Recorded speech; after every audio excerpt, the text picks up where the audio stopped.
एक तारीख 1 अप्रैल 2026। इस तारीख को याद रखिएगा क्योंकि ये इंडिया के फाइनेंशियल सिस्टम के लिए एक बहुत बड़ा टर्निंग पॉइंट हो सकता है। इस दिन से हमारे देश का जो पूरा क्रेडिट सिस्टम है ना, उसका ढांचा ही बदलने वाला है। कुछ नियम तो ऐसे हैं जिनका असर हम सब पर सीधे सीधे पड़ेगा और कुछ का उनका असर शायद हमें थोड़ा बाद में समझ आए।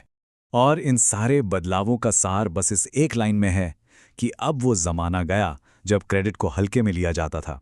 ये एक साफ संकेत है कि क्रेडिट को मैनेज करने, उसे देखने का हमारा पूरा नजरिया अब बदलने वाला है।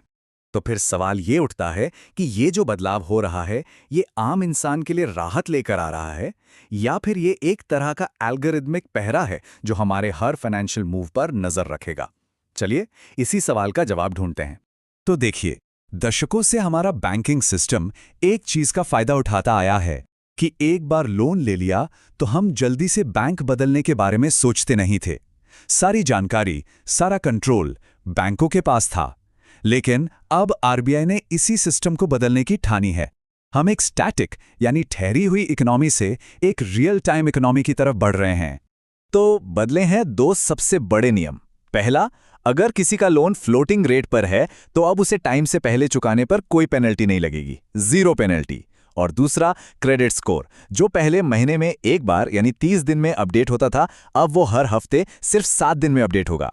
सुनने में ये शायद छोटे बदलाव लगें, पर यकीन मानिए ये पूरे खेल को ही पलट देने वाले हैं। चलिए पहले अच्छी खबर की बात करते हैं। इन नए नियमों का जो सबसे बड़ा फायदा है वो ये है कि अब लोन लेने वाला पहले से कहीं ज्यादा ताकतवर हो गया है। और इसकी वजह यह है कि लोन अब एक लंबे बंधे हुए कॉन्ट्रैक्ट जैसा नहीं रहा। ये कमोडिटी मतलब एक चीज की तरह बन गया है जिसे आसानी से बदला जा सकता है। सोचिए, जब प्री पेमेंट पेनल्टी ही नहीं है तो अपना पैसा अपनी मर्जी से कहीं भी ले जाया जा सकता है।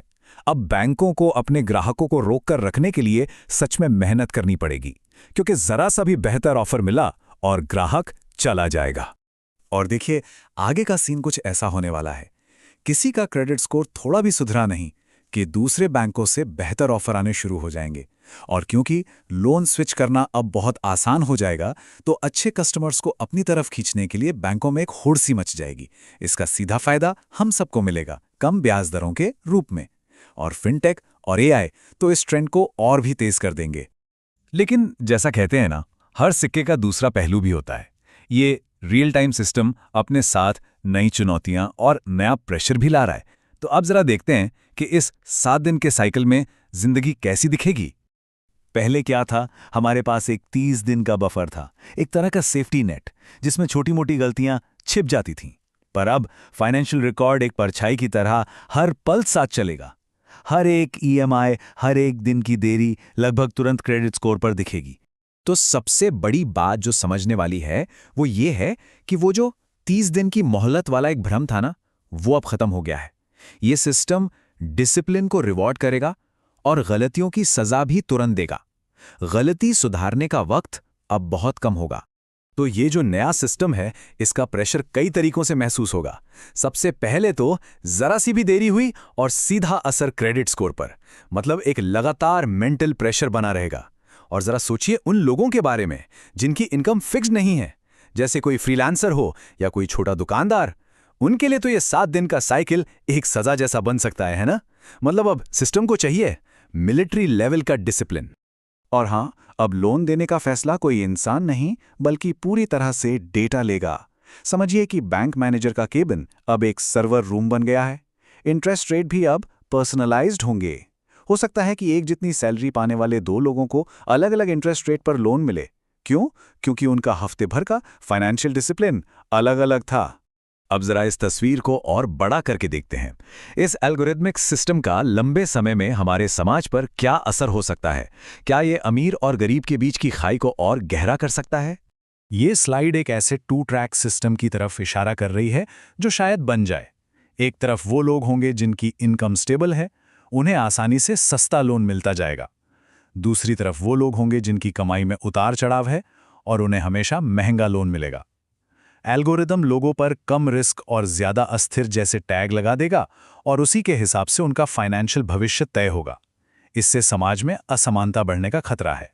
एक सवाल यह भी है कि ये सब अभी क्यों?